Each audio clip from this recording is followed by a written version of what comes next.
सलमान भट्ट साहब, पीसीबी की जानिब से बड़ा स्ट्रॉन्ग स्टांस लिया गया कि कुछ भी हो जाए, ना तो हाइब्रिड मॉडल होगा, ना ये कहीं मूव होगी। अगर चैंपियंस ट्रॉफी होगी तो पाकिस्तान में ही होगी, इंडिया आना चाहे मोस्ट वेलकम, नहीं तो फिर नहीं। तो ये जो खत लिख दिया गया है, इस पर आप समझते हैं आईसीसी इसको कोई सीरियस लेगा? देखिए, मालूम नहीं है कि उसमें क्या लिखा गया है। जो मैंने सुना है वो तो ये है कि उनसे एक्सप्लेनेशन मांगी गई है कि आप बताएं कि इंडिया ने किस बेसिस पे आने से मना किया। बिकॉज मना किया है ना, उन्हें ओरली मना किया, तो उनसे राइटिंग में मांगा गया कि जी किस बेसिस पे। तो आई थिंक पाकिस्तान अपनी लीगल ऑप्शंस कंसिडर करने के बाद ही किसी फैसले पे पहुंचेगा। ये तो कह लीजिए कि एक वो जो होता है ना कि एप्पल टू एप्पल एक रिप्लाई है कि हम नहीं आएंगे तो फिर हम भी नहीं खेलेंगे, ये तो उस तरह की है। लेकिन प्रैक्टिकली कहाँ तक जाएंगे ये तो जब एक्शन लेंगे तो फिर पता चलेगा। लेकिन मेरिट्स को अगर देखा जाए, सारी हकीकत, हालांकि मेरिट्स नहीं है, हकीकत तो फाइनेंशियल मसला है, हकीकत तो इकोनॉमिक्स है कि उसका बेंड किस तरफ है, उसका वेट किस तरफ है। बट द पॉइंट इज़ कि अगर इसको मेरिट्स पे देखा जाए तो पाकिस्तान का हक बनता है। और इंडिया जो है उसने हमेशा यही किया, और पाकिस्तान ने हमेशा जो है कह ले कि आगे बढ़ चढ़ के इस क्रिकेट को रिवाइव करने की कोशिश किया, चाहे वो बायलैटरल हो, चाहे वो वर्ल्ड कप्स हो, एशिया कप हो, पाकिस्तान ने हमेशा मानी है। लेकिन मैं हैरान हूँ कि कुछ इंडियन ही सहाफ़ी जो कि 2023 के वर्ल्ड कप के मौके पे कह रहे थे कि जी ये तो आईसीसी का इवेंट है तो पाकिस्तान को आना पड़ेगा, तो ये भी आईसीसी का इवेंट है। अब आईसीसी के लिए बड़ा ये सख्त इम्तिहान है। ये जो फैसला होगा वो आगे इम्प्लीमेंट होगा। सलमान भट्ट साहब, जो 2025 में एशिया कप, फिर एशियन विमेंस वर्ल्ड कप है और T20 वर्ल्ड कप 2026 में, असल जो पता चलना है ना वो आईसीसी का पता चलना है, आईसीसी का इम्तिहान है बिल्कुल। पता चलना है कि वो अगर इसमें जो फैसला सुनाएंगे ना वो फिर इंप्लीमेंट होगा। जो इंडिया में आगे 3 से 4 इवेंट, 2 लोगों का इम्तिहान है। एक पाकिस्तान क्या रिस्पॉन्ड करता है और फिर आईसीसी किस पे फैसला करता है, किस मेरिट पे फैसला करता है। ये 2 चीज़ें बड़ी इंपॉर्टेंट है। इंडिया ने तो जो अपनी उनकी पॉलिसी है उसको बरकरार रखा है, और उनकी बातें जो है ना वो आप एक को पूरा करते हैं वो दूसरी पकड़ते हैं, दूसरी को पूरा करते हैं तीसरी पकड़ते हैं, तो वो घुमा रहे हैं बात। और मेरा ख्याल उन्होंने सलमान भट्ट साहब की वो बात सुन ली जब आपने कहा था ना कि वो जो यहाँ फाइटिंग के लिए भी आ सकते हैं, हॉकी भी आ सकती है, कबड्डी भी आ सकती है, तो उन्होंने ब्लाइंड क्रिकेट टीम को भी आने से मना कर दिया कि जनाब वो भी Pakistan blind T20 world cup खेला। उन्होंने कहा कि चलो यहीं से ही आगाज कर ले जाए। और कंसर्न्स क्या शो करते हैं कि सिक्योरिटी थ्रेट्स हैं और यहाँ पर जो हम मिसबिहेव हो सकता है। मिसबिहेव की फुटेज जरा दिखाइएगा। जो 1996 की बात है, ऑस्ट्रेलिया श्रीलंका वर्सेज इंडिया, क्या हाल किया था। ना सिर्फ 1996 तो बहुत पुरानी बात है जो रिकॉर्ड हो गया, उसके बाद भी हमने देखा बहुत से ऐसे मनाजिर हैं। ऑस्ट्रेलियन को बोतलें मारी गई हैं, तो ये वो जब हार रहे थे तो ये वो तब की फुटेज, आग लगा दी गई स्टेडियम में, से पहले बोतलें फेंकी गई। और मेरे ख्याल ये फैसला फिर श्रीलंका के हक में गया था। कलकत्ता में जब पाकिस्तान ने एशियन टेस्ट चैंपियनशिप का मैच इंडिया से जीता था तब भी यही हुआ था, तब भी चीजें मारनी शुरू कर दी थी। ये तो इस तरह के लोग हैं बट सब विकेट्स खो दिया करते हैं, थ्रेट करते हैं। सिक्योरिटी छोड़ दे, बीसीसीआई दुनिया का बेहतरीन बोर्ड है। अभी महाराष्ट्र क्रिकेट एसोसिएशन ने जो मैच होस्ट किया है न्यूजीलैंड के खिलाफ, उसमें स्टेडियम के बाहर लोगों को पीने के लिए पानी मैसर नहीं था। तो आप सिक्योरिटी का बहाना बना, अगर सिक्योरिटी का बहाना बनाना है तो इंडिया का सिक्योरिटी वफद पाकिस्तान क्यों नहीं है अभी तक?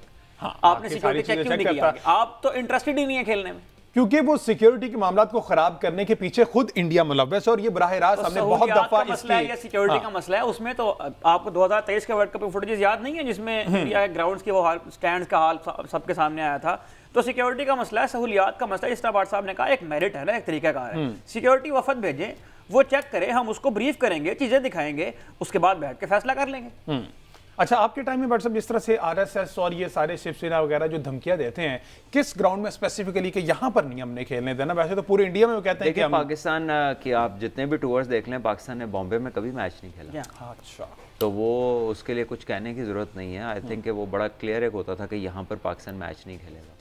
और उनकी हुकूमत घुटने टेक देती है उस तंजीम के आगे, वो कहती है कि जनाब यहाँ नहीं हो सकता। आई थिंक इंडिया को ये लग्जरी है कि उनके पास इतनी ग्राउंड्स हैं, इतना सेटअप है कि वो उसको सीरीज में इस्तेमाल ना भी करें तो कोई मसला नहीं बनता। But again when you know point your fingers at others, दूसरों के ऊपर जब आप इल्ज़ाम लगा रहे हैं और just for the sake of your own satisfaction या अपने पॉइंट को टो करने के लिए कर रहे हैं, तो फिर ये बातें तो रेज होंगी ना। फिर तो ये जवाब मिलेगा आपको कि जी इधर क्या होता है, इधर क्यों नहीं हो रहा।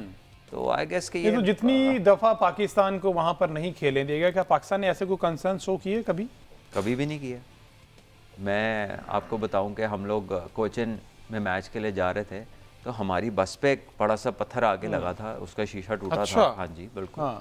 मैं बस में था, एनजी पे पूरी टीम बस में थी। इसके बावजूद कभी पाकिस्तान की जानिब उस वक्त भी देखे, वहाँ के भी लोग हमें पूरी सिक्योरिटी देते थे, बड़ी शानदार सिक्योरिटी थी, जैसे हम फुल प्रूफ देते हैं उन्हें भी हमें देती। अगर कभी हमने मॉल जाना है, किसी जगह जाना है, तो वो पूरी जगह को पहले सील कराते थे कि वो 2-2.5 घंटे के लिए सिर्फ पाकिस्तान की टीम ही अंदर होती थी उसके। तो वो इस किस्म का प्रोटोकॉल था और पाकिस्तान भी उतना ही प्रोटोकॉल देता है। तो ये सारी चीज़ें पहले हो चुकी हैं, ये सारी चीज़ों में कुछ ऐसी कोई बात नहीं, कोई नई चीज़ नहीं है। लेकिन अब वो अगर इसको उन्होंने अपना पॉलिटिकली एक सेलिंग पॉइंट बनाया हुआ तो ठीक है, फिर वो तो उनकी अपनी मजबूरी है ना। अच्छा, अगर फाइनेंसिस की बात करें तो एक दिलचस्प बात यह है कि जो चैंपियंस ट्रॉफी का आइडिया है बेसिकली वो भी इसलिए आया था कि 1998 में आईसीसी की टीम जो है वो जो non test cricket playing nations थी उनमें क्रिकेट को प्रमोट करना चाहे थे, लेकिन आईसीसी के पास उस वक्त चूंकि पैसे नहीं थे तो उस वक्त भी आईसीसी ने बीसीसीआई से हेल्प मांगी थी और बीसीसीआई ने उन्हें कहा था कि ये जो टॉप 8 टीम्स हैं वनडे क्रिकेट की, इनका एक नॉकआउट टूर्नामेंट करवा लें। तो नॉकआउट इंटरनेशनल नॉकआउट कप के नाम से सबसे पहले शुरू हुआ था, इसको मिनी वर्ल्ड कप कहा गया था। तो आईसीसी ने अपनी जो फाइनेंशियल उनके ऊपर प्रॉब्लम बनी हुई थी उनको सॉर्ट आउट करने के लिए टूर्नामेंट निकाला था। और 2017 में आपको याद होगा कि उस हिसाब से तो ये उन्हें कराना ही पड़ेगा ऐसे। तो ये 2017 में आपको याद होगा कि जब पाकिस्तान और इंडिया का जब फाइनल हुआ था ओवल के अंदर, उस एडिशन से पहले ये कहा गया था कि ये चैंपियंस ट्रॉफी का लास्ट एडिशन होगा क्योंकि इसकी अभी ज़रूरत बाकी नहीं रही। लेकिन उस फाइनल से इतना रेवेन्यू जनरेट हुआ कि आईसीसी ने दोबारा इसको जो है वो री अनाउंस किया और अब पाकिस्तान को इसके होस्टिंग राइट्स मिल रहे हैं। और ये भी याद रखें कि पाकिस्तान जो है वो चैंपियंस ट्रॉफी का डिफेंडिंग चैंपियन भी है। अच्छा, बिल्कुल। अच्छा, ये रेवेन्यू की बात हुई, एग्जैक्ट कैलकुलेशन तो व्हाट्सएप में नहीं पता होगा, लेकिन अगर जिस तरह से पाकिस्तान ने कहा है कि जो 3 से 4 इवेंट आगे इंडिया में हैं आईसीसी के, हम उसमें नहीं जाएंगे, तो ज़्यादा नुकसान वैसे पाकिस्तान को होगा ना जाने का या इंडिया को? देखिए, पाकिस्तान तो वैसे ही 5% का हिस्सेदार है, 38% तो इंडिया लेता है, पाकिस्तान का तो 5% के लगभग है। और उसमें उसके बाद ऑस्ट्रेलिया और इंग्लैंड भी है जो मेजर है इंडिया के बाद, बिग 3 जिनको एक टाइम पे नाम दिया गया था। सो मेरे पास तो कोई कैलकुलेशन नहीं है कि मैं बता सकूं कि एग्जैक्ट कितना होगा या नहीं होगा। हम तो बात करें प्रिंसिपल की कि जनाब सारी दुनिया आ रही है, ठीक है, तो आपको क्या मसला है? तो आपका जो मसला है वो तो ना मानने वाली बात है ना, क्योंकि वो जो टीम है वो आपसे ज़्यादा इस चीज़ का ख्याल रखने वाली है। आपने तो एक बात पकड़ ली है ना कि जी पाकिस्तान इस तरह, पाकिस्तान उस तरह, जो आपने सारी दुनिया को एक जो एक वाह वेला है वो तो यही है। लेकिन it's a political point, it has got nothing to do with reality.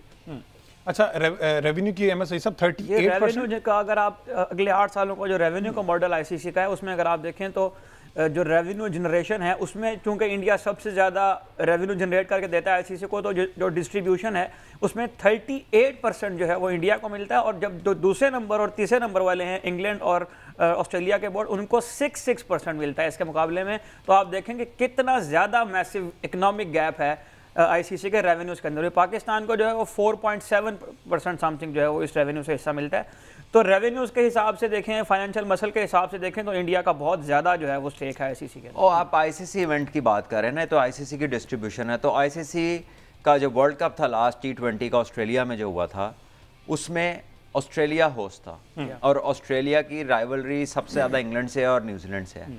आप उन दोनों मैचेस का क्राउड मिला लें, पाकिस्तान इंडिया से ज़्यादा क्राउड नहीं था। बिल्कुल ऐसी है। आप उन दोनों मैचेस का रेवेन्यू निकाल लें, वो 0.5% भी नहीं होगा पाकिस्तान इंडिया के मैच के रेवेन्यू के, फिर भी उनको 6% मिलता है और पाकिस्तान को उनसे कम मिलता है।